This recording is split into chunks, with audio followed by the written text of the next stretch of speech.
በኢትዮጵያና በኩዌት መካከል ለሚጓዙ የቤት ሰራተኞች ስምምነት ተፈጸመ። ኢትዮጵያና ኩዌት በቅርቡ የቤት ውስጥ የስራ ስምሪት ስምምነት ማድረጋቸው ይታወሳል።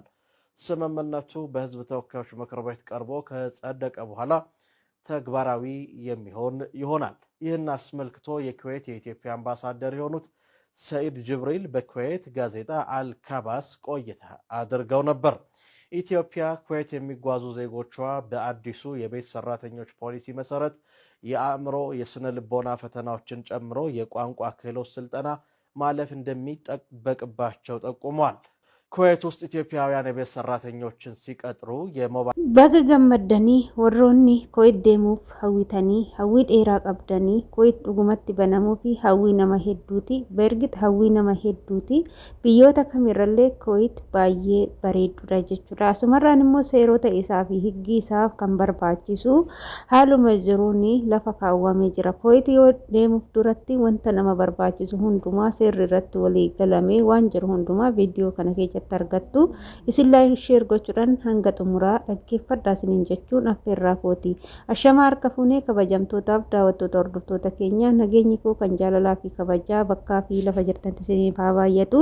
Anis obboleettiin keessan bakkaa fi lafa jirutti nagaa fayyaa kootidha. Isinis akka nagaa fayyaa naaf taatanii waaqayyoorraa abdii guddaan qaba. Egaa mana kana laayik sheer gochuudhaan gara maamila keenyatti dabalamaa isiniin jecha egaa viidiyoo qabadhee isinii dhufe akkuma jalqaba irratti dhageessanii yeroo ammaa kana Kuwait banamtee erga banamtee immoo gammaa hojiirra oolle ture garuu amma tagbaradhaan gara hojiititti seennamee jira. Nama akkamiititu Kuwait deemuu danda'a? Maaltu namarraa barbaachisaa kan jedhu jalqaba irratti waraqaa barnoota qabaachuun nama barbaachisaa. Akkasumas COC jedhan barattee COC qormaata dabartee erga jetteen boodatti meedikaala kaatee qaamni kee guutumatti fayyaa ta'uu amiroon kee yookaan sammuun kee fayyaa ta'uu erga mirkaneeffateen boodatti carraa biyya Kuwait deemuu kan argattu yoo ta'u akkasumas immoo afaan beekuun nama barbaachisaa jechuudha. Kuwait sa'aatii kanatti nama afaan beekuudha kan isheen barbaaddu. Afaan beekuuf immoo barumsi afaanis biyya Itoophiyaa keessatti banamee jira.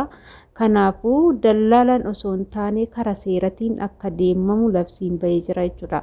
Namni kamiyyuu biyya Arabaa dallaalaan yoo deeme fayyadamaa osoo hin taane miidhamaa ta'a jechuudha. Imbaasiidhaan gaafa deemtan jalqaba irratti maallaqa dallaalaa kaffaltan hin kaffaltanii natsaadha jechuudha. Bararaan amma fakkeenyaaf dallaalaan yeroo deemtanii bararaan maal jedhu dallaalonni fiizaa si deebi'ee gatii tiikeettii hagana 50,000 60,000 kaffali isiniin jedhu jechuudha.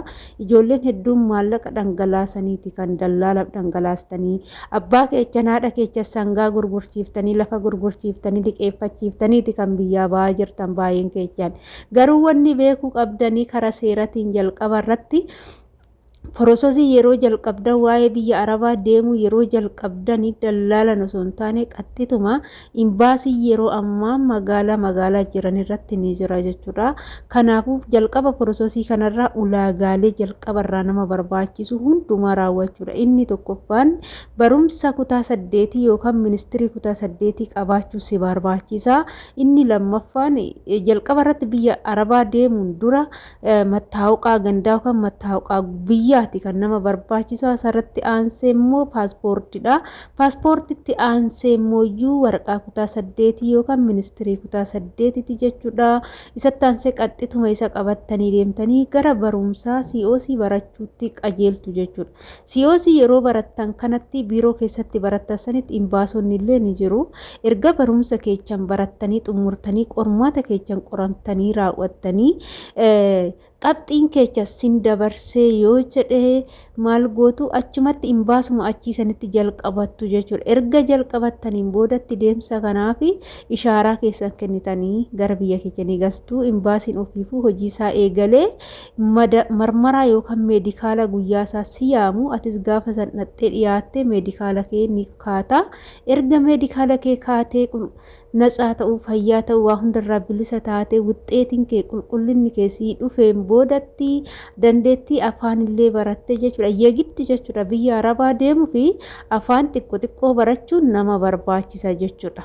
Innaa warroonni afaan barachuu barbaadan waan tokko barachuu barbaadan warroonni haarofti yoo jiraatanii chaanaalii haarawaa afaan Arabaa qofa irratti isiniif hojjechuu fi gaafii barbaadan afaan Arabaatti isiniif deebisuu chaanaaliin haarofti banamee jira. Innaa viidiyoo chaanaal isaa irratti gadhiisaa liinkii as jalatti isinii gadhiisaa. Innaa seentanii daawwattu jechuudha. Wantoota sin rakkise afaan Arabaatiin hundumaayyuu sinifan ibsa jechuudha. Isinis immoo barreeffachaa qabachaa deemtu. Bayzawwee yeroo afaan Arabaatiin yeroo namni tokko dubbatu yoo barreeffachaa deeman gara afaan ofiitti jijjiiranii baay'ee nama salphataa jechuudha. Egaa afaan keessattuu meeshota mana keessaa wanto yeroo madaamin siyaamtu maal jettee akka uwaattu waan sin garramu jechuudha. Anasitti jechuudha ijoollee baay'een beeka jechuudha. Anuu mataan koo gaafan jalqaba biyyaa ba'u namni akka kootaa yoo jiraatani jechuudha. Madaamin yeroo na yaamtu uun jedhaanii ture. Uun jedha akka aadaa biyya keenyaa jechuudha.